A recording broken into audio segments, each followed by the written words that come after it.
Sokan azt gondolják, hogy csak friss esküvői csokorból lehet üvegbe zárt emléket készíteni, pedig nem.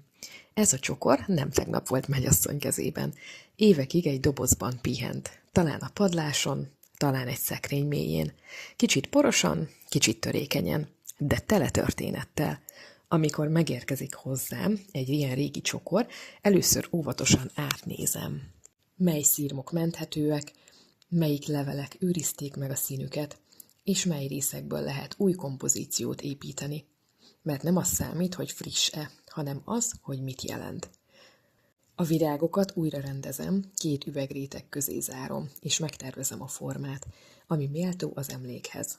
A kompozíció fő eleme a házaspár kedvenc fotója az esküvőről, amit egy sziluettként jelenítek meg. Így lesz egy régi dobozban őrzött csokorból egy fénykapó, falra kerülő történet. Nem kell, hogy tökéletes állapotban legyen, nem kell, hogy most készült legyen. Ha a padláson lapul egy doboz, lehet, hogy ott vár a következő üvegbe zárt emlék.